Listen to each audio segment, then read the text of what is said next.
शनिवार को राजकीय सम्मान के साथ पूर्व पीएम मनमोहन सिंह का अंतिम संस्कार कर दिया गया। लेकिन क्या आप जानते हैं कि मनमोहन सिंह कितनी संपत्ति अपनों के लिए छोड़ गए हैं? साल 2018 में राज्यसभा चुनाव के लिए दाखिल नामांकन के दौरान डॉक्टर मनमोहन सिंह ने अपनी कुल संपत्ति 15.77 करोड़ रुपए घोषित की थी।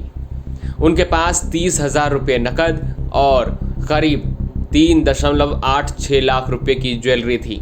दिल्ली और चंडीगढ़ में उनके नाम पर फ्लैट्स हैं, उन पर किसी तरह का कर्ज नहीं था। मनमोहन सिंह के पास एक मारुति 800 कार भी थी, जिससे वो काफी लगाव रखते थे। डॉक्टर मनमोहन सिंह अपने पीछे पत्नी गुरशरण कौर और 3 बेटियां छोड़ गए हैं। उनकी पत्नी गुरशरण कौर इतिहास की प्रोफेसर और लेखिका रही हैं। तीनों बेटियां उपिंदर सिंह, दमन सिंह और अमृत सिंह अपने अपने क्षेत्रों में एक अलग पहचान रखती हैं।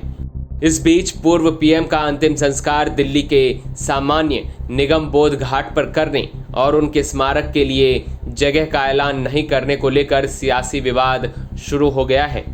कांग्रेस समेत अलग अलग दलों के नेता मोदी सरकार पर सवाल खड़े कर रहे हैं।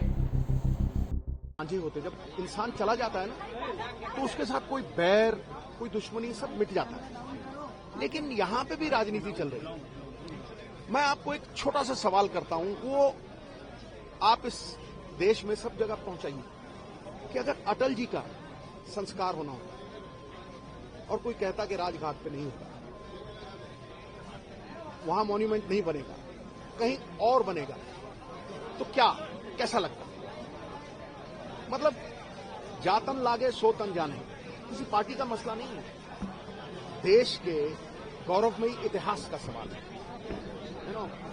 ये इंसान खास था, ये इंसान जीता जागता इतिहास था, समझे नहीं?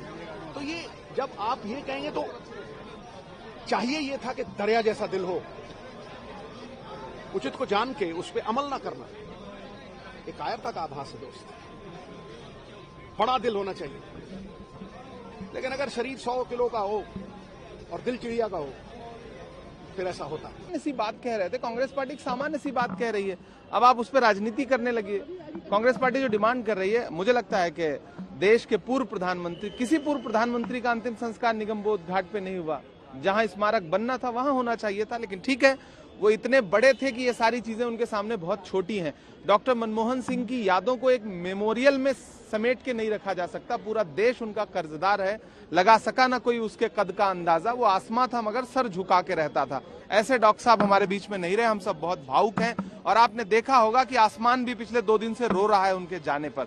तो हम उनके गम में शामिल हैं, उनके परिवार के गम में शामिल हैं, लेकिन सरकार से हम और संवेदनशीलता की देखिए, इस बात पे पॉलिटिक्स बिल्कुल नहीं होनी चाहिए, क्योंकि हमारा एक मोर और लेस एक ये हमारा ट्रेडिशन रहा कि जो फॉर्मर प्राइम मिनिस्टर्स हैं उनके लिए मेमोरियल बनते हैं। पीवी नरसिम्हा राव जी एक एक्सेप्शन थे, और डॉक्टर मनमोहन सिंह जी का स्टेलर कंट्रीब्यूशन देख के तो मैं तो पूरी तरह से मानती हूं उनका मेमोरियल पे कोई कंट्रोवर्सी नहीं होना चाहिए और उनको भारत रत्न भी मिलना चाहिए। गवर्नमेंट की तरफ से हल्का जाएगा, उनको उनके लिए मेमोरियल बनाया जाएगा। इसी बीच जो है अंतिम संस्कार कर सकते हैं। देखिए, वो तो उनकी फैमिली की और ये सरकार के बीच में, पार्टी के बीच में बात है। मैं ये नहीं बताना चाहती हूँ, कुछ लॉजिस्टिक्स इश्यूज होंगे जो मुझे नहीं पता। लेकिन ये बात है कि उनके लिए मेमोरियल डेफिनेटली बनना चाहिए। क्रिमेशन कहाँ होगा नहीं होगा वो तो बहुत ही पर्सनल इश्यूज हैं, उसमें मैं कुछ नहीं बोलना चाहूंगी। और इस बात में पॉलिटिक्स बिल्कुल नहीं करना चाहिए, बिल्कुल नहीं होना चाहिए। उनके मेमोरियल डेफिनेटली बनना चाहिए, because he deserves it, he deserves it. And ये तो मतलब जनता की तरफ से भी, भारत की जनता की तरफ से भी मैं भी सरकार से अनुरोध करना चाहूंगी कि उनका मेमोरियल जरूर। 1 दशक तक उन्होंने देश की सेवा की। जब देश में आर्थिक संकट आया उस समय वो वित्त मंत्री रहे, और वित्त मंत्री रहकर देश को आर्थिक संकट से उभारने के बाद देश का जो सोना उस समय गिरवी रखा गया था उसको वापस लाए, और जब देश के प्रधानमंत्री बने तो इस देश की अर्थव्यवस्था को नई दिशा दिखाने का कार्य पूर्व प्रधानमंत्री डॉक्टर मनमोहन सिंह जी ने किया। वो प्रख्यात अर्थशास्त्री थे। किस प्रकार की योजनाएं वो 140 करोड़ देशवासियों के लिए लेकर आए।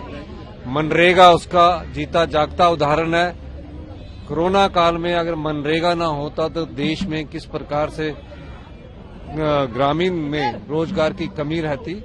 मेरा मानना है कि उन्होंने राइट टू एजुकेशन दिया, राइट टू फूड दिया और राइट टू एम्प्लॉयमेंट दिया। आज मनरेगा के द्वारा कई घरों के चूल्हे जल रहे हैं। ये डॉक्टर मनमोहन सिंह जी की देन है और आज उन्होंने एक दशक से ज्यादा समय तक देश की सेवा की और देश को एक दिशा प्रदान करके आज हम सबको छोड़कर चले गए। बहुत शुक्रिया।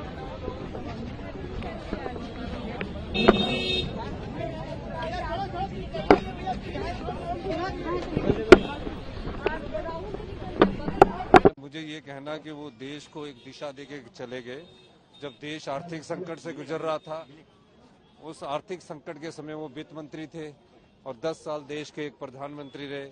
कांग्रेस पार्टी की तरफ से उन्हें श्रीमती सोनिया गांधी जी ने प्रधानमंत्री बनाया। यही सबसे बड़ी उनकी उपलब्धि है कि उन्होंने देश को right to food, right to education और राइट टू एम्प्लॉयमेंट। नमस्कार दोस्तों, आज सुबह एक खबर मैंने पढ़ी और उस खबर को देख के मैं हैरान हूँ, स्तब्ध हूँ कि देश के 10 साल तक प्रधानमंत्री रहे मनमोहन सिंह, जिनको पूरी दुनिया एक विद्वान मानती है, उनकी इकोनॉमिक पॉलिसीज दुनिया भर के विश्वविद्यालयों में पढ़ी जाती हैं, पढ़ाई जाती हैं, जिन्होंने देश को आर्थिक मंदी से बचाया, आर्थिक उदारीकरण के अंदर देश को आगे लेके गए।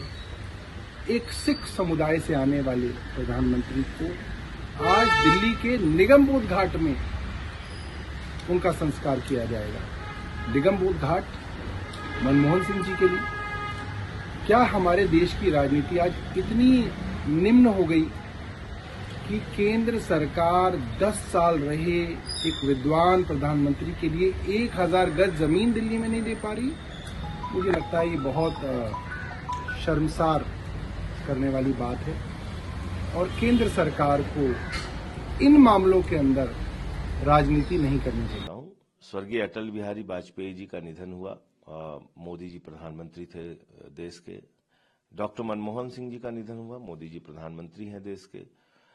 स्वर्गीय अटल बिहारी वाजपेयी जी का हम सारे लोग बहुत सम्मान करते हैं। उनके अंतिम संस्कार में उनके शोक संवेदना व्यक्त करने के लिए अभी हम लोग गए थे सारे लोग, और उनको ससम्मान राजघाट परिसर में अंतिम संस्कार उनका किया गया।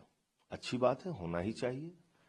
डॉक्टर मनमोहन सिंह जी जो एक देश के महान अर्थशास्त्री हैं, दुनिया के महान अर्थशास्त्री हैं, उनके 10 साल तक के प्रधानमंत्रित्व काल को अगर आप देखेंगे तो उन्होंने एक बेहतरीन अर्थव्यवस्था देश को दी, देश को आगे बढ़ाया। सिख समाज से आने वाले एकमात्र प्रधानमंत्री देश के रहे और आप उनको अंतिम संस्कार के लिए राजघाट परिसर में जगह देने को तैयार नहीं है। ये क्या मैसेज देगा पूरी दुनिया में भारत के बारे में कि एक ऐसी दुर्भावना वाली सरकार है देश में जो अपने पूर्व प्रधानमंत्री का सम्मान नहीं कर सकती और मरणोपरांत भी सम्मान नहीं कर सकती। ये तो मतलब हमारी भारतीय परंपरा के ही खिलाफ है और ये दिखाता है कि दुनिया की सबसे बड़ी पार्टी सबसे छोटे मन की पार्टी है। भारतीय जनता पार्टी अपने आप को दुनिया की सबसे बड़ी पार्टी कहती है, दुनिया का सबसे बड़ा दल कहता है, लेकिन सबसे छोटे दिल का दल है। मैं तो यही कहूंगा।